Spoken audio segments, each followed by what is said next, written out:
Now let's reconsider this scenario, but let's instead suppose that p grams of the toxic substance were to enter the pond. Up here we assumed that p was equal to 30, and down here we want to figure out what the largest value of p would be so that we would never reach 5 grams per gallon, but that we could get infinitesimally close to that value. So in other words, what's the largest concentration of this substance you can have so that it never reaches? So like, what's the upper threshold? Anything below p grams should result in a concentration that never reaches 5 grams per gallon. So let's look at the simpler analysis first, and then we'll also do the calculus version of the analysis, because sometimes you cannot do the simpler version. So in our tank model, we assumed that there are p grams per gallon coming in, per minute. And we probably should have said per minute here, but so we have p grams per 1 minute coming in. And the analysis we did above was that this number is going to be the product of the concentration and the flow rate.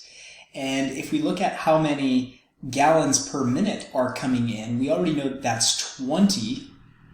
The reason we know that's 20 is because there's 20 gallons of water leaving the pond per minute. In order for the volume of the pond to never change, you'd also have to have 20 gallons per minute coming in.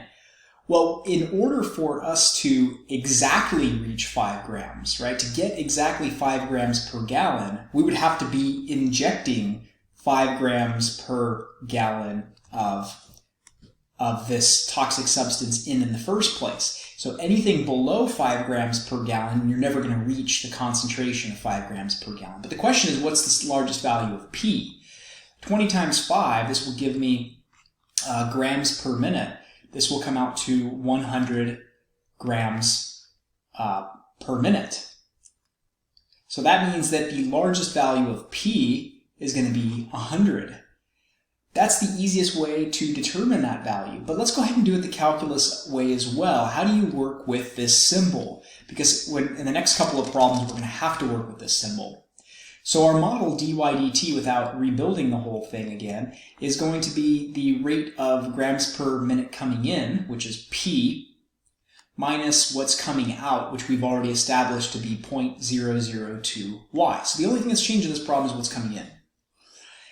And now if we went about solving this the exact same way, where we wrote this as a product of an h of y multiplied by a g of t, and we divided both sides by that, so we'd have 1 over p minus 0.002y, dy dt equals 1.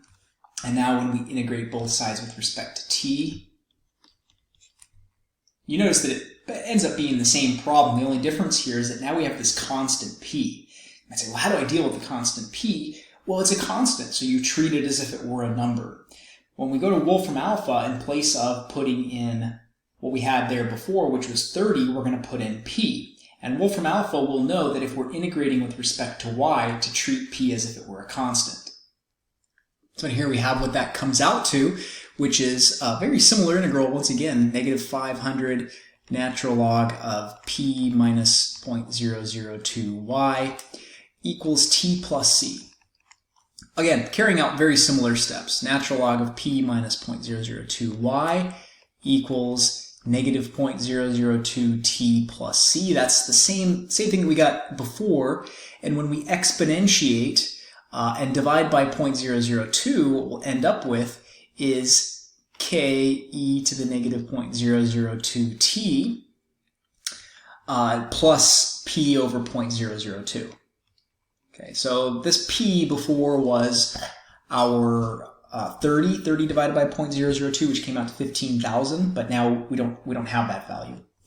So you can see how much work this involves already, even symbolically. And now we would plug in our initial conditions, and we would get k equals negative p over 0.002. So again, you can go ahead and verify that, plug in 0 for y, plug in 0 for t, solve for k. And now our final equation ends up being y equals negative p over 0.002 e to the negative 0.002 t plus p over 0.002. Okay, so if we wanted to now work with this equation, we could go into Desmos and we could, in place of the symbol p, put the symbol p, and I'll show you exactly how to do that. So let's say here we have s of x equals, and we have negative p, and you can see that right away when you put in a symbol other than x and y, that you have this button that says add slider. We'll come back to that in a second. So divide that by 0.002, e to the negative 0.002x plus p over 0.002. So now I'm going to press this button called add slider.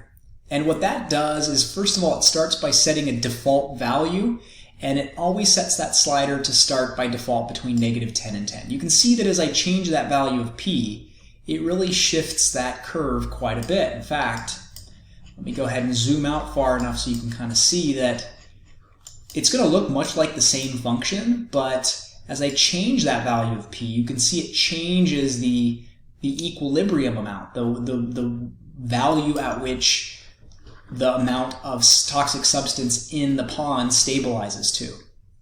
So, of course, negative values don't really make sense because you're not taking away substance, you're adding substance.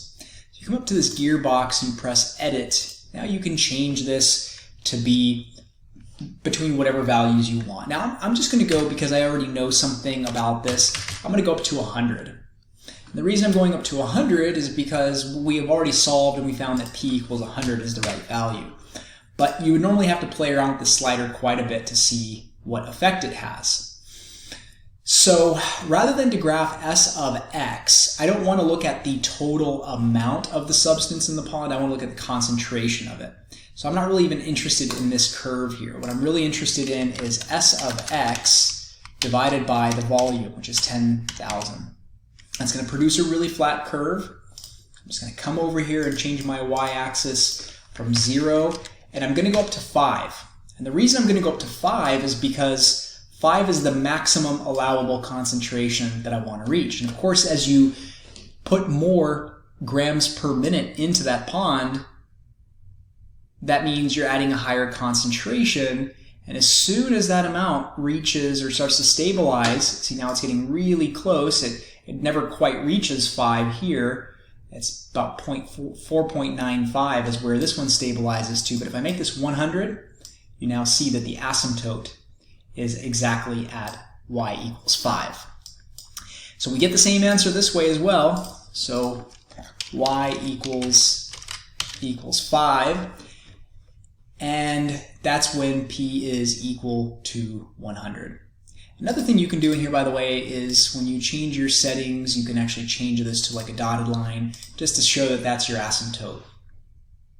And so we've answered this question. We found that if p equals 100, the concentration of substance will approach 5 grams per gallon in the long run. And if we just want to be sure, we can even insert a table in here just to say, well, I see that it reaches 5 here, but I want to be ultimately sure. So I'm going to plot s of x. Now, you can't just do s of x. X is a variable. x1 is the name of the value that goes in the left column here. So if I just type in a 1, it'll automatically subscript it. And now I can look at it at time 10. Oh, and I want to take s of x1 and divide it by 10,000. So you can do that in this table as well. And now at time 100, at time 1,000, at time 10,000, you can see that progressively these concentrations are approaching 5. And so after time 100,000. Now if you don't want to show these points on the curve itself, you see that it's actually putting them on there, you can uncheck that box. And just to add closure to this problem, we state that if p is less than 100, 5 grams per 1 gallon will never be reached in the pond. What we've done here is we've parameterized our model. Parameter is just a value. It's a value that represents a constant, but that constant can be different in different scenarios. So in one pond, that parameter could be 30, but in another pond, it could be a constant 20. The advantage of working with parameters is that really it enables us to study a model at a broader level. We can investigate the effects of this parameter, basically see how does this value affect the long-run behavior of our model. And also we can do a sensitivity analysis or stability analysis and figure out, does changing that parameter really affect the long-run behavior of the model? In this case, it did. And the one thing that we noticed was that the peak of this curve got higher and higher as we increased the value of p. So we knew something about this model that we maybe wouldn't have known if we had just stuck with the value of p equals 30. We had to do some really general thinking here. And you see that we did end up getting 100 just by a dimensional analysis, but by solving this, we could now also see the behavior of the curve itself. And that was something powerful that you just can't get even by using the dimensional analysis. But of course, we could have answered the question in 30 seconds instead of 10 minutes.